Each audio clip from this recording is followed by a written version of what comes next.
Good afternoon, ladies and gents. Welcome to another episode of Sports Brew. The Sports Brew with Vamos. and Michael. Today, our beer of the day, since it is October and, pumpkin season is upon us, we are going to be having a pumpkin beer. It is an Imperial Pumpkin Ale by Southern Tier called Pumpkin. Yeah, see that? Cheers. See that? Cheers, good sir. It literally on the bottle says pumpkin pie in a glass. So it is 8.6%. It's an Imperial Pumpkin Ale. Dude, it's pretty damn good. I've had it before. Michael, what do you think? Yeah, I like it. I've been wanting to try a pumpkin ale for a while. My buddy recommended us one. We don't have that one today, but we do have this one, and Panos, it's really good. I like it. Where can I find it? You can find this at Total Wine, and you got to go fast. Obviously, this is a seasonal beer the same way pumpkin spice lattes and all those things come in like August, September, October, November. Same thing applies for pumpkin beers. They're all seasonal. So the downstairs that I go to on 58th and Ponce has it. Total Wine has it. Some Publixes have it. All right, it's good stuff. I like pumpkin. All right, so ladies and gentlemen, we want to get into it. Congratulations to the Miami Heat for making it to the finals, making it as far as they did, winning 2 games. It was competitive in some of them. Congratulations. Whatever. Keep going, dude. So, yeah. Finals go. Okay, so like you said, congratulations to the Miami Heat. It was a really good season. We came up short. We came up short. The light turned off where we are. As you can see, we're in a different location today because somebody was using our original spot. Mike is trying to make as much sound and noise as he can to turn the lights back on. He's gonna leave. There it is. Lights are on. Good job, Mike. Anyways, bro, we had a good season, man. We made it a lot farther than anybody else thought. I don't want to say it, but congratulations to the Lakers as well for winning. They beat us, man. They beat us fair and square. That last game they outplayed us. I mean, we were dead, we were gassed. Obviously, I think we both feel the same way. And we had a healthy Gorn, healthy Bam. Yeah. There's a different outcome to this series, but congratulations to the Heat. Yeah. I cannot wait to see what happens next season. The evolution of Bam, the evolution of Tyler, Bam getting a max contract possibly this summer, us possibly trading for a piece. I've heard, obviously, we've all heard, I think, Victor Oladipo. He pretty much lives in Miami in the offseason. He trains at DBC, which is like a training facility, a sports place in Midtown. One rumor that I've heard is also, since Billy Donovan is now the coach at Chicago, he's trying to clean house. I like Zach LaVine a lot. He's 25 years old, 25 points in the game, 38% three-point shooter, and dude can straight up dunk on everyone and your mama. Yeah, he's good on that. I would love him, and he is about the same price that Oladipo would be. We just have to get rid of Olynyk and maybe 2 other pieces. We'll see how it goes.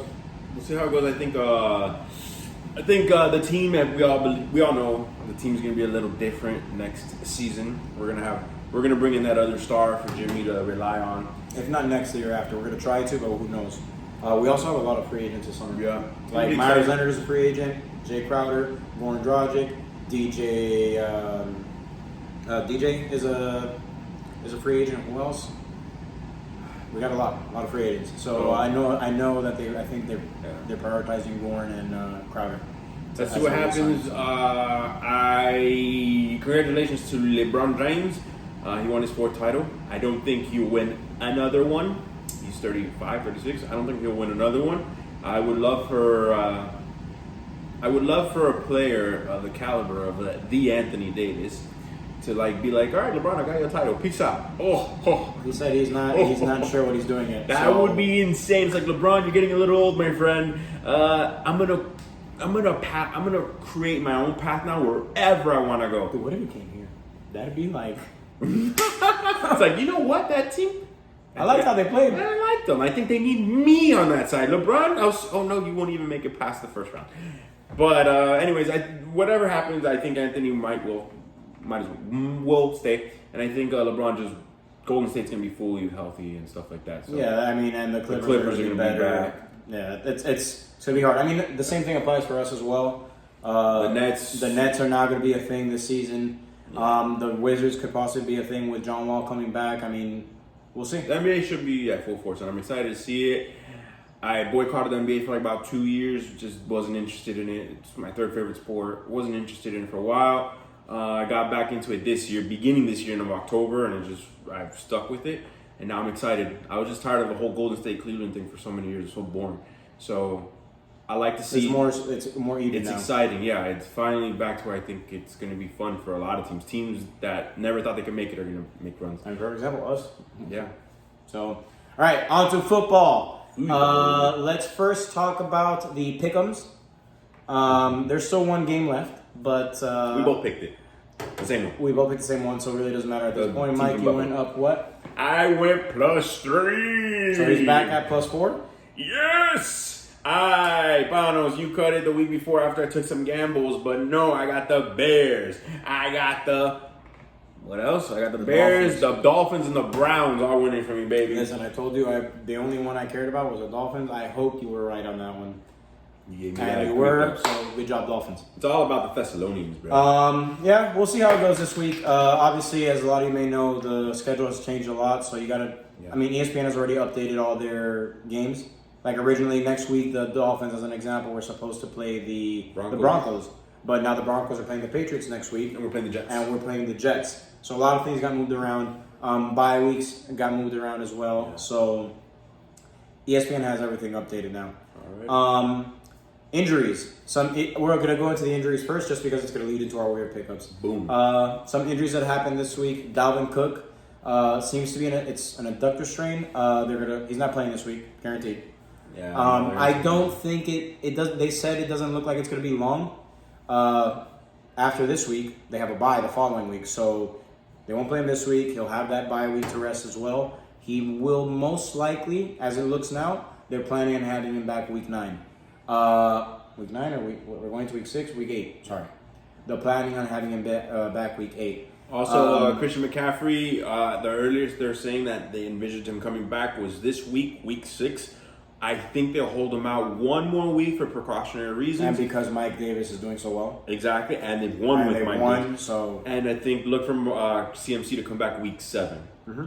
So that's Christian McCaffrey input. And then Keenan Allen left yesterday with some back spasms. Mm-hmm. Same thing. They're going into a bye week, so not really important to... you weren't going to have him this week to begin with, so it's kind of more let's check back in next week. Back spasms tend to not be something that serious. Yeah. He probably just was in pain, couldn't really play that game. I'm sure he'll be back after the bye week. So now let's go into our waiver pickups. And the biggest injury of all in terms of the real NFL, the real football, is Dak's injury. Oh, yes. Monster injury. He's out for the year, of course. It is a 6-month injury. I think they said 4 to 6 months is his projected recovery window. But we're in October, and 4 months go straight in through. So for sure he's out the rest of the season. Andy Dalton got brought in. Wow. I see. The Cowboys were my Super Bowl team. I picked the Cowboys to go to Super Bowl. I picked Dak to be my MVP, get his big ass contract. Now I think Dalton is. I'm a Bengals fan, and I love Dalton. So I think Andy Dalton is going to lead that team the way it needs to be led, even though Dak is an amazing leader himself. But Dalton is going to lead that team. They're not going to skip a beat. Dalton's going to make the right throws. He already led them 10 for 11, 96 yards drive to win that game at the end of the week. And I think he's going to keep it where it needs to be. Dalton, because of this, will get a starting job somewhere next year, for sure. So, sorry for Dak. It's possible. Dalton's auditioning. Depends on how good Dalton does this year. I mean, imagine if he goes and takes them all the way to the Super Bowl and they win it. You think they're bringing back Prescott next year? Probably not. No, because Dalton's a Cowboy. He's from Texas. He went to university. He went to TCU, and he came back home to just play for his team that he loves. He grew up idolizing. So Dalton will get that contract, and then Dak. I don't know. Actually, it's something we could talk about later. I think Dalton's contract was for 2 years though. They gave him pretty big 2 years. I think there's an option for year 2, but I don't know. Dalton is going to be a starting quarterback somewhere next year for sure if he succeeds, and I think he will. So I agree. I actually do think he's going to succeed. I actually think he may not be putting up the numbers that Dak did from a fantasy standpoint, but I think the team may rally around him and may end up doing better. I think they're going to run Zeke more. I I think Zeke may make some better plays, and they're gonna run Zeke a lot. They who do you think is gonna benefit most receiver wise from Dalton? So, as a Bengals fan, seeing Dalton almost every weekend, he loves his primary receiver. And that primary receiver is usually a 6'2" receiver. The Cowboys have Amari Cooper. I see Amari Cooper's numbers, which were good before, but except for he went disappearing on me this past weekend. I see Amari Cooper's benefiting from this move, to answer your question. Amari is the receiver. CeeDee Lamb is great, but he's a rookie, and I don't think Dalton had connected with him. I think CeeDee Lamb is the one that's gonna. I think Amari Cooper's gonna be the one that gets hurt the most. I think obviously we don't know. We'll see. I think CeeDee Lamb is gonna benefit the most, and I think Michael Gallup is gonna get an uptick as well, just because he meets that 6'2", 6'3" range. The one who's gonna benefit the most of this whole situation, not to mention their left tackle is now out. Tyron Smith is out, so that affects them big time as well. Ezekiel Elliott is going to benefit from this. He's going to get 25 touches a game. If you have Ezekiel in your fantasy teams, you're happy. Ezekiel is going to benefit from this injury, and I see him going forward, finishing the season maybe as RB1. CMC can't make up the weeks he lost. Dalvin is the next running back who's now injured. He's going to miss a game. Zeke, if he continues and is healthy, will finish the year's running back number 1.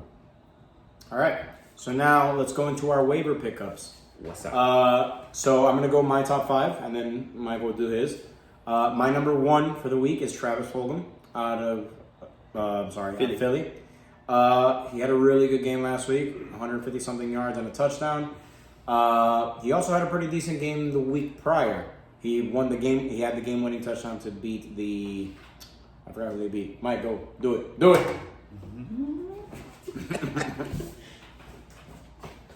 He literally goes like this. What's up, y'all? You're cool cats and kittens. I think Travis Fulgham is gonna have a pretty decent season. Not decent season. He's my number 1 waiver pickup. Mike is gonna go into saying he doesn't agree. I also agree with what Mike is gonna say, because every other week it changes regarding who the number 1 option is for the Eagles. You're gonna agree with what I'm saying? I agree with what you're saying, but I think Travis Fulgham is a good pickup. Is the most beautiful man I've seen in my life. And if I saw him in right now, I'd give him a big kiss. You agree with that? All right.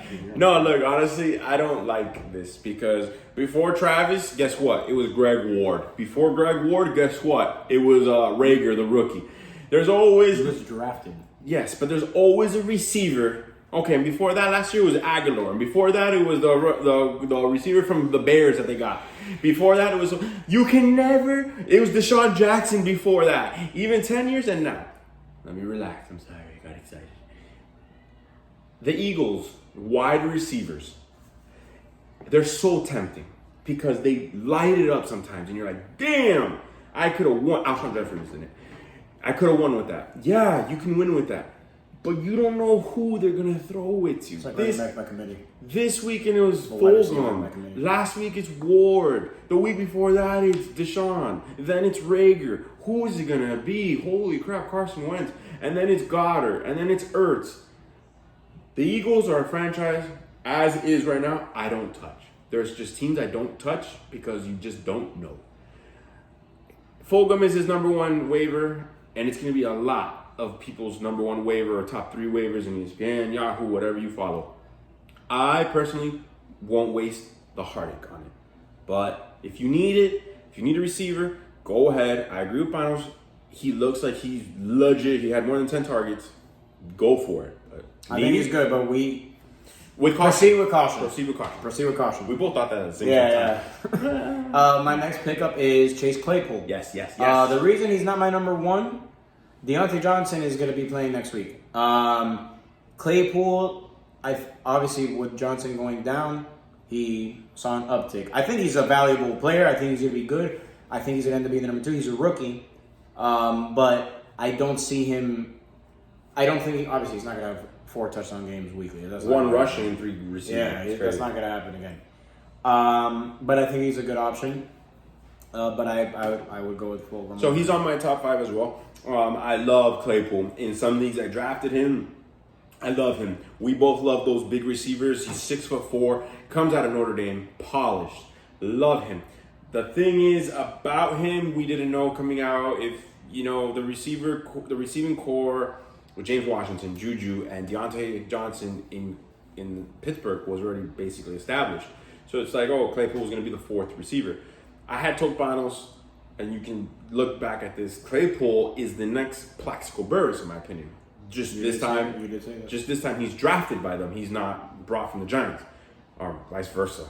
Sorry. I messed up there. Anyways, he's the next Plaxico.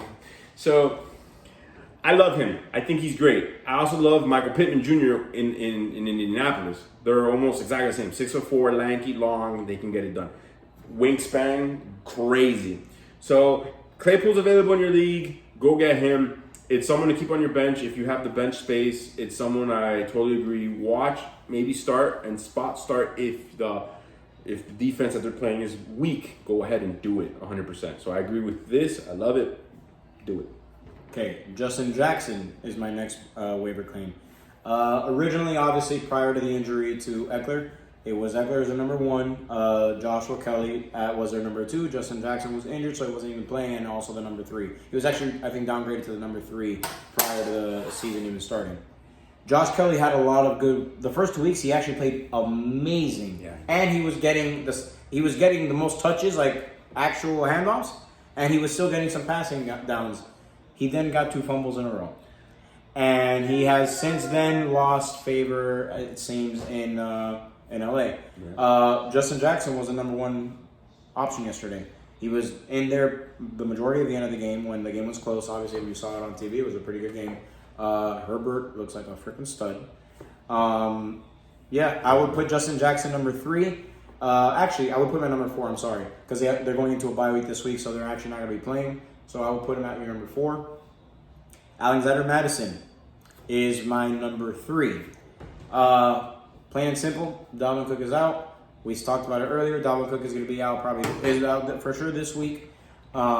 He is going to go on bye next week, so will Madison. And then he should come back the week after that. So Madison is going to be their clear-cut starter next week. And honestly, he's a very talented starter. He plays very similar to Dalvin Cook. He runs aggressively. They actually look like the same person when they play with the long hair. The long hair, like dude, it's super crazy. So I agree with Banos is there. Alexander Madison, you won't skip a beat with that. I don't even know why Minnesota. I like the Vikings. I don't know why they would pay Dalvin Cook the money they paid him when they know they have Alexander Madison behind him, who's a replica of him. But now that's how they do it. So I like this pickup. If you have him, great. Hold him, start him. Dalvin Cook most likely will be out this week. No, they said he was out this week for sure. Perfect. So Dalvin Cook is out. Start Alexander Madison without hesitation. As if you're starting Dalvin Cook. You're never going to question starting Dalvin. You're not going to start miss a beat with that guy, bro. And in our league, we have Sam, who has Madison, who sat on him.